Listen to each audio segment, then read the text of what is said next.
Welcome to math class. Yeah, welcome to math class. Summer's over, bell is ringing. New adventures just beginning. Gonna learn and have some fun now. All right, in this next part, we're going to cover vertical translations. Now, for the purpose of this video, I've only selected the square root function. This will also apply to our cubic and our cube root function. Now, vertical translations. Okay, let's take a look at that. Here we have the square root function. Let's apply and let's just get the vertical translation here. So when your function is basically vertical translation takes g of x equals f of x plus d. Now, when d is 0, then g of x is just simply f of x. But if I add anything to it, okay, you can see what happens with the function is it's causing it to shift up. It is adding a positive amount to that function. Okay. If I subtract from f of x, it is going to shift it below. So it's going to shift it down. And you can see as I have d is negative 1.1, the function becomes f of x minus 1.1. If I was adding 1.6, then it's f of x plus 1.6. So this is vertical translation. Okay, so let me jump over to the notes that you'll need for this. All right, so like I said, it applies regardless of the type of function that you have. I specifically just selected the square root function.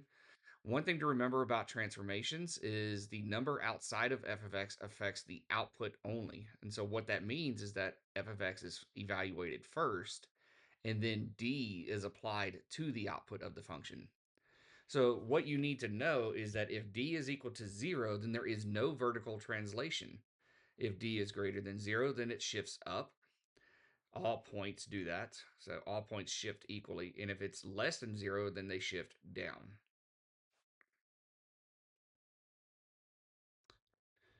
Alrighty, in this next part, we're going to cover horizontal translations. So here, again, I have f of x equals the square root of x.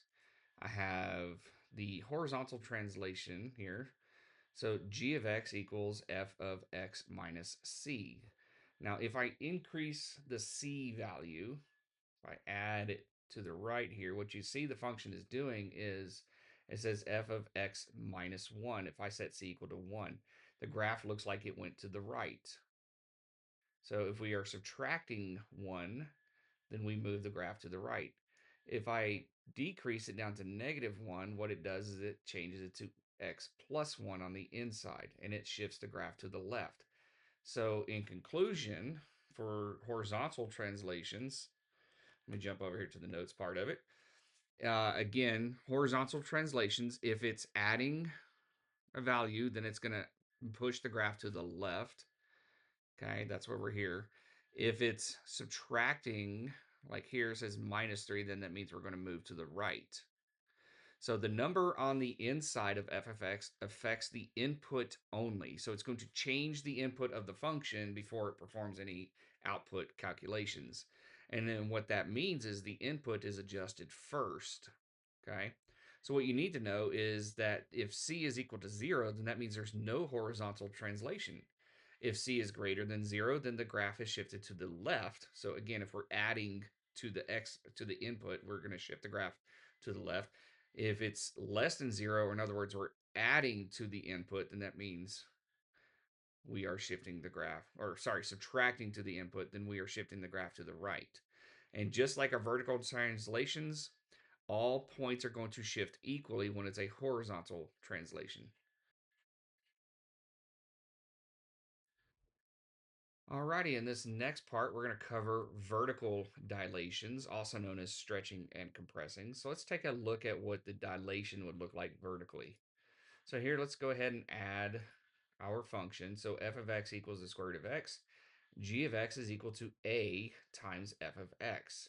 So right now, a is currently set to 1, and you can see that the function is just g of x equals f of x. So it's the same function when a is equal to 1. If I increase the value of a, so let's jump it up to 2, then you'll see that the function becomes g of x equals 2 times f of x. And what happened is that the graph stretched vertically. It went up. But what didn't change was the vertex, or the originating point here, 0, 0. What I want you to do is just look at this line here, this x line of x equals 1. So on the original function, when x is 1, the output was 1. But on the stretched function here, we have when the output is 1, then the input is 1, then the output is 2. So you can see that what happens is that with the same input, we doubled the output by multiplying the function by 2. So if you take your original function and you multiply it by an outside factor, it's going to increase it that much more for that single input. Now, if I go less than 1 here, so let's jump this down. Let's go to about half here, so 0.5. You can see the same thing. What it does is it compressed it downwards. Okay, so it took this point here at 1, 1, and it pushed it down. That's the action that's happening. So imagine you had one person lifting one elephant originally, but now they can only lift half of the elephant because our output was half. That's how we can interpret that. Whereas when it was more than one, right, when we doubled it, if one person could lift a single elephant and we doubled the output, now they can lift two elephants. Okay. So let's take a look at the notes for this one here. So what we can look at for vertical stretching and compressing is whenever A is more than 1, it's going to be a stretch whenever the absolute value of A is greater than 1. Okay. If it's between 0 and 1, then it's a vertical compression. So like 1/3, 1/2, 0.2, anything like that. Anytime the absolute value of A is just equal to 1, then there is no vertical dilation. And if A is ever equal to 0, let's take a look at what happens when A does equal 0. I didn't show this on the graph before. So if A does equal to 0, what happens is we end up with a horizontal line. In other words, g of x is simply equal to 0. And you can see it doesn't even go to the left of that line either. So in this case here, it's just g of x equal to 0 with a domain greater than or equal to 0. Okay. So let's take that back to 1 here.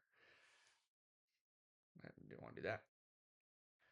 And go back to the notes here. So what we do want to make sure that we understand is that whenever we have a vertical dilation, either a stretch or compress, it's going to alter the shape of the graph. So that part right there is kind of a key thing that tells you what this graph is going to look like. It's either going to get more skinny by stretching it up, or it's going to get more flat by compressing it down. Alrighty, in this next part, we're going to cover horizontal dilations, okay, which can either be a stretch or compression. And so you got to think horizontal, like either you're going to compress it on the inside or you're going to pull it outwards like that, okay?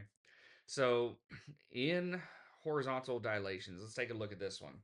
So we have our original function, f of x equals the square root of x. We have the horizontal dilation. Let's pull this up. If my b, so what it looks like is g of x equals f of b times x.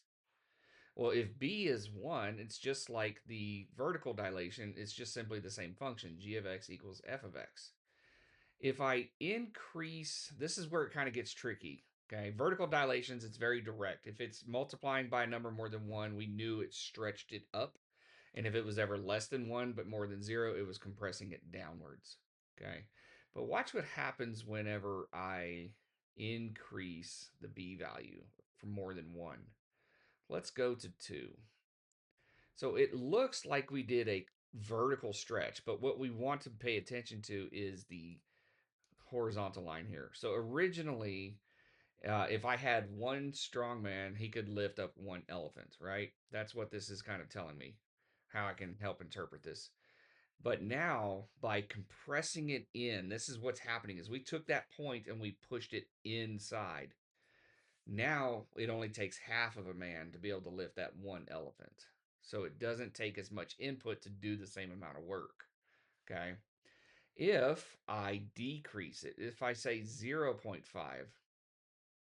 so now again, same thing, one man to lift one elephant, but now what I'm doing is I'm pulling it outwards. I'm stretching this input out. And so now instead of one person being able to lift one elephant, I now need two people to lift one elephant. Okay. So whenever B is more than one, we have a horizontal compression. So I'm pushing it inwards. And if I have less than one but more than zero, then I'm pulling outwards, is what I'm doing. Okay, let's take this back to one. Let's pull over to the notes. So, same thing. Just remember the number on the inside of f of x affects the input only. And what that means is it's going to change the input before calculating the output of f of x. So, if I take a look at um, this little chart up here. So f of bx, if b is less than 1, so and anywhere between 0 and 1, it's going to be a horizontal stretch. So we're taking this point and we're pulling it outwards is what we're doing. Okay. And it's going to be a stretch by a factor of 3. So instead of 1/3, we just say, no, we're multiplying x by a factor of 3. So it's kind of lying to you. All right. If I have if B is 3, so if it's more than 1, then it's a horizontal compression by a factor of 1/3. So we do the opposite of what it's doing. Okay. So same thing as before. If it's between 0 and 1, then you have a horizontal stretch. If it's equal to 1, there is no horizontal dilation. And if it's more than 1, it's a horizontal compression. And just like the vertical dilation, this one also alters the shape of the graph. Um, and if b is ever equal to 0, then that means we're just taking g of x equal to 0 all the time too as well. So if I go back to the graph here, I can show you that. If I set b to 0,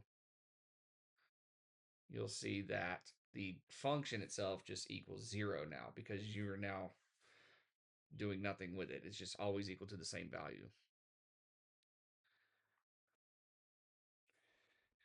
All right, in this next part here, we're going to cover reflections.